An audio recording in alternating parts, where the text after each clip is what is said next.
everyone, my name is Sabrina Melodieuse and welcome to my channel. In today's video, we're going to do something a little bit different. So normally I am a very private person, and although sometimes I do open up about certain events in my life, I do try to keep things mostly private, and I do try and keep this channel about crochet, knitting, yarny stuff, giveaways, tutorials, reviews, and all that kind of stuff. So really, it's like a little place where you can go to and have some fun, giggles, maybe learn something, get inspired, and what have you. And sometimes I feel like you guys like to have a little glimpse of what's happening in this person's private life. So today I'm going to open up a little bit about something that's happening in my life right now. But before I delve into that, sometimes it's important to understand some of the history. So without going to be too intimate about it, I'll give you some information that is not too private. So for those who don't know and who I have shared this information with already, um, I have 6 brothers and 1 sister. Um, and I'm already lost for words, which is not very promising, right? Okay, so from a very young age, I was adopted. My elder brother, and myself. I was the second born, and obviously my oldest brother was the firstborn. We were both adopted, but we were adopted in the family. So he went with an uncle of mine, and I went with my mom's cousin. Um, my mom had other siblings, and most of them were adopted. And a couple of those siblings were adopted out of the family. So out of all the siblings, my mom kept the last one, and she has brought him up, and she did a really good job.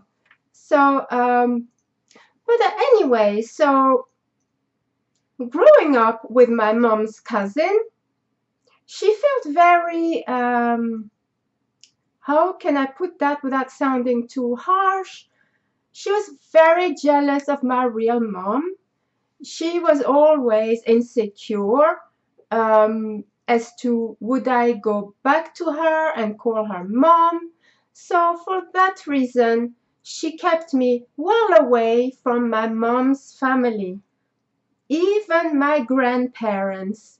I couldn't see my grandparents. I had no relationship with my uncle, my auntie, which are my mom's brother and sister, and all the zillions of cousins. I didn't know them.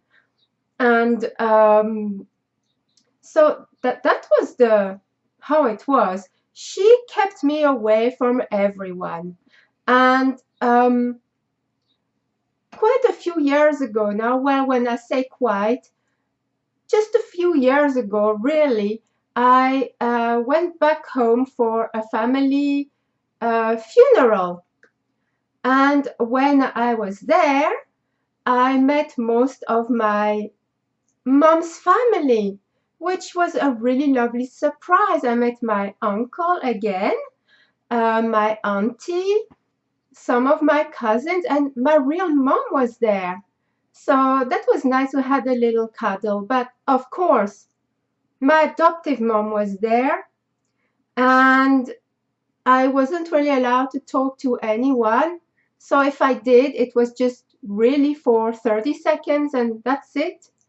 My uncle said, "Why don't you come with us after the funeral? We'll have a little something to drink and eat, and we'll talk about, about our lives, and, catch up on time if you like."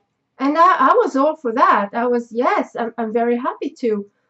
But my adoptive mom was, "No, I just want to go home." And when we were in the car, she said, listen, they might have given you their phone numbers, their addresses, but I guarantee they will not be in touch. They will not be interested. So I said, all right, okay. And I never really fully understood why she was so jealous and so possessive. I just never got it, right? And so for a couple of years, I was very loyal to my adoptive mom, because she did bring me up for a few years. And then one day I decided, you know what? I want to call my family. They are my family. She can tell me all she likes about. They will not be interested. They are very two-faced. She can tell me all that negativity all she wants. I want to get in touch with my family, whether she likes it or not, right? So I did. So I've always been in touch with my real mom, and we've always been close, and that's okay. But then I got in touch with some of my brothers. I got in touch with my uncle and my auntie, and really had a great time catching up on time, on all those last years and getting to know each other.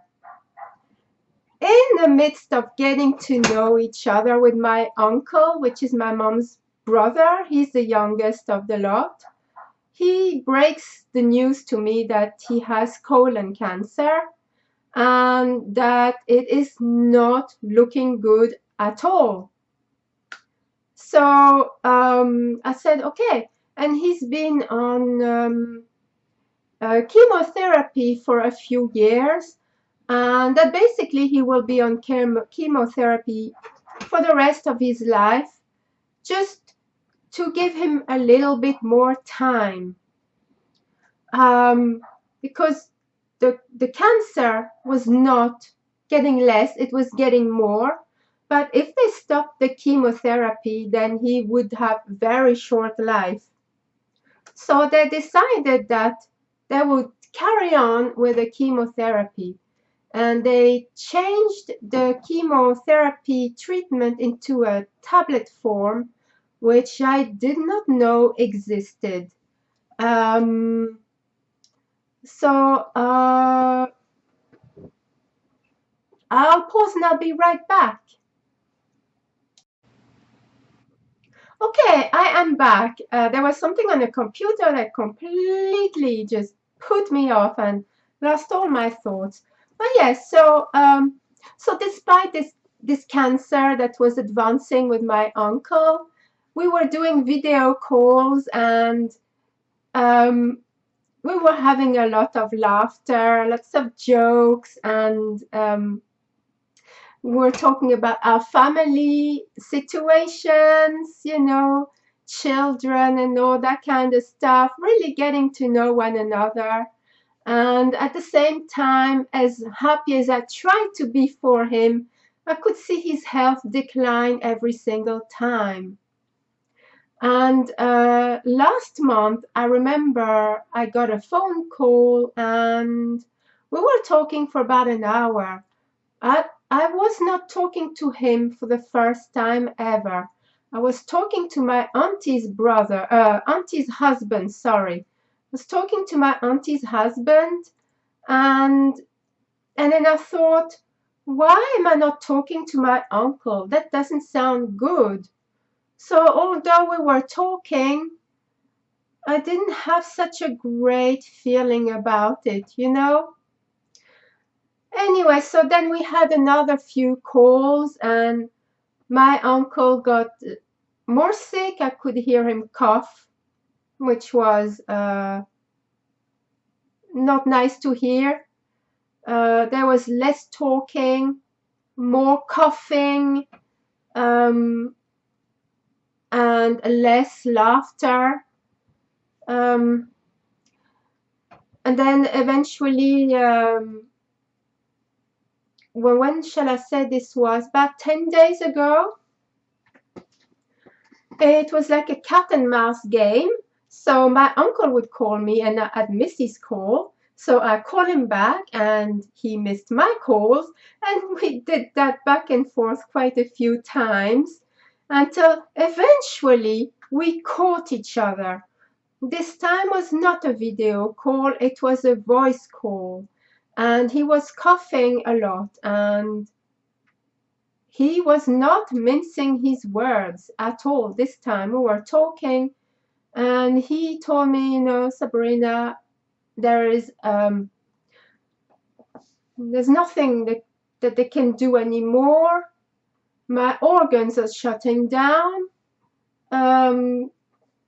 His liver was affected and his lungs as well. And there was no laughter at all whatsoever. And his voice felt a bit harsh, like I don't know how to describe it. Not as previous where you could hear laughter in his voice. This was different.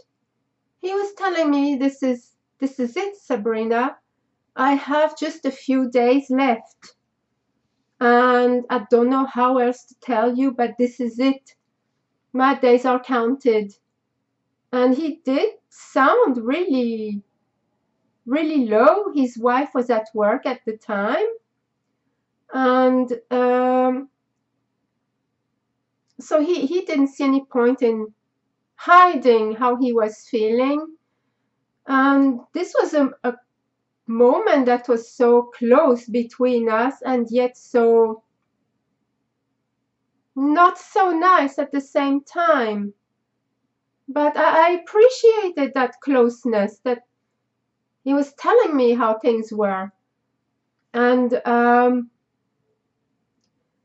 told him, okay. I was completely lost for words, and I kept telling him, I'm sorry, I don't know what to say. I'm usually good with words, but this particular time I don't know how to react or what to say. And he said, it's okay, I get that all the time at the moment. People don't know how to react or what to say for the best. So I was like, So we talked a bit, and then after a few minutes, which was very different again, he cut me and he said, Sabrina, I feel we said it all. So I'm gonna go for now. I said, okay, yes. I'll call you in a few days if that's okay. He said, yes, Sabrina, just call me anytime. I said, okay, I'll definitely call you in a few days. He said, because for today we've said it all. I said, okay. And then we hung up. And I remember looking at my phone thinking, no, we haven't said it all. We haven't. And although I think he knows it, I wanted to tell him I love him. But so the few days went by and I never called him. So beginning of this week, I felt really I should call him, and I haven't. Now, I remember on Wednesday, it was a busy day, but I remember feeling very uneasy all day, and I went to bed on Wednesday night. I woke up, like many times, feeling a little bit, I don't know how to describe it, very uneasy. At some point, I felt like a feeling of relief almost, shall we say. And I didn't know why. I felt relief come over me during the night. And then I thought nothing more of it. So Thursday came, then Friday came, and then I kind of glimpsed at my phone and I realized I have 2 missed calls here, 2 missed calls from like a video call from my uncle's wife. And I thought, oh, I'll definitely call them back tomorrow morning, because when I saw the missed calls, it was a little bit too late at night. So, so I thought, okay, I'll call tomorrow morning and I'll say hello, and I'll try to be as cheerful as I can, but sometimes that's difficult, right? Okay, I honestly don't know why I stopped recording there, but okay, I did. So I saw the 2 missed calls and I thought, okay, I'll call them first thing in the morning, because his wife gets up really early in the morning, like 3:30, 4 o'clock, to go to work. And I thought, well, it's too late to call tonight. They'll be in bed and they'll be asleep. So the next day, which was actually yesterday, we had another little cat and mouse game. So she called me and I missed the call. So I called her and missed the call again. And then success, she called me and I answered. And, you try to be as cheerful as possible. So I'm like, hello, how are you today? And looking at her face,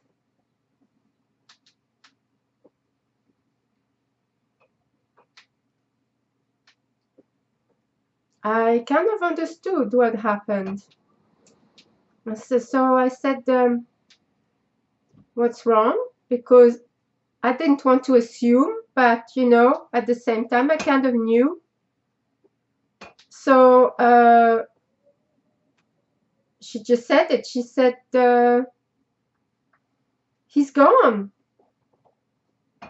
And my reaction was just like that.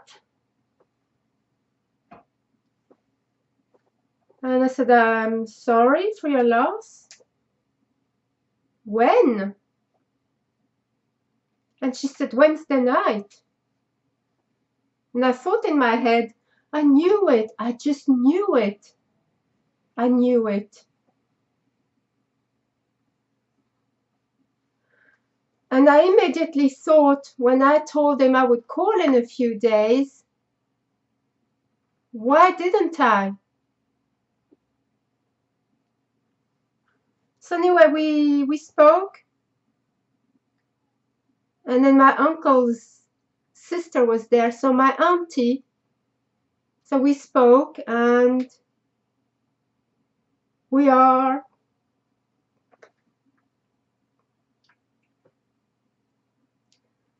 all devastated. I tried calling my mom today several times. She's not answering. I don't know why.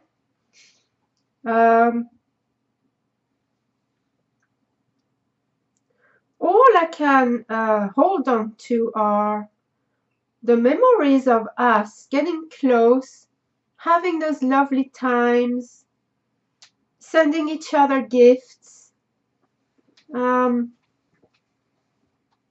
He was always smiling and always laughing when I saw him in videos, despite being in pain, which is so inspiring. Last time I met him was at a family member's funeral, and now I can't even go to his funeral, and it's on Tuesday morning. So with my son, we're going to light up a candle on Tuesday morning, aren't we? Yeah. Yeah. And say a prayer or two. And I told my uncle's wife that I would call him either on the night of that day or the next day, because she said that she's going to be quite busy with, with the family and that. And I don't want to overwhelm her. So I said, okay, so I'll call you either on the night or the day after, just to see how you are, because I don't want her to feel abandoned now. Um,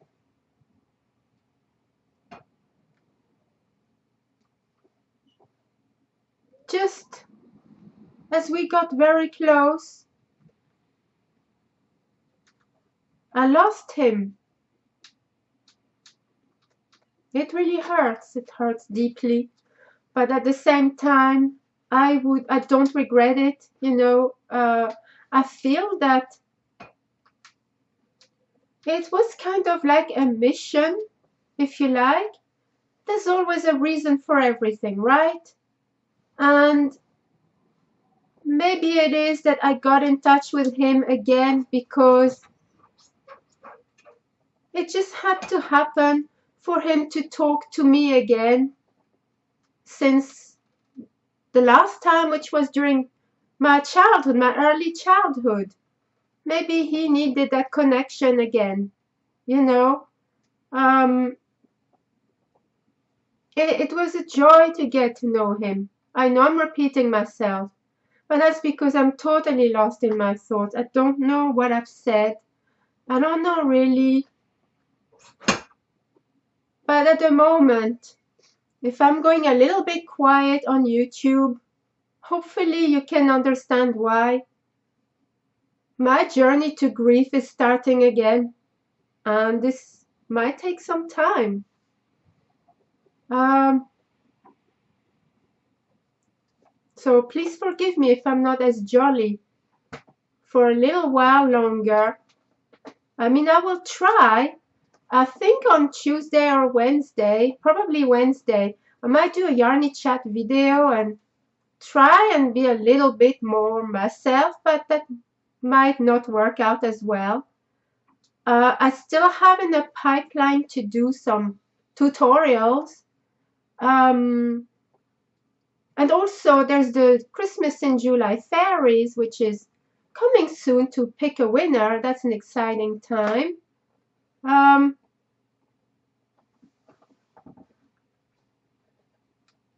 yeah, but to think that I'll never see him again or never speak to him again, even video tutorial, a video call, it really hurts. And you know what really hurt the most was when I was talking to my uncle's wife. She cried out his name, and that cry, that shout, really got the goosebumps going on my skin, and I just felt all, oh, and just to think about it now, that really got to me. Just that grief-stricken, that was just, that was raw, that really got to me. And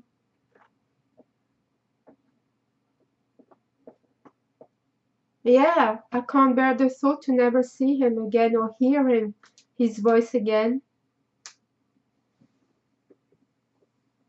I just, okay. I do get very upset. Please forgive me. I try to not cry on camera, but sincerely, this is really hard.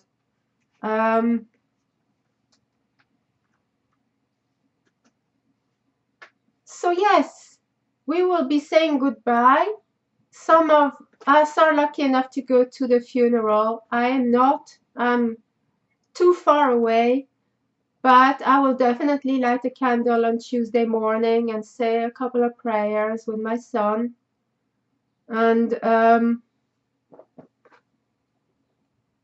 I'll always keep him close, just like the other members of my family. I think about them every day, whether they are here with us or not.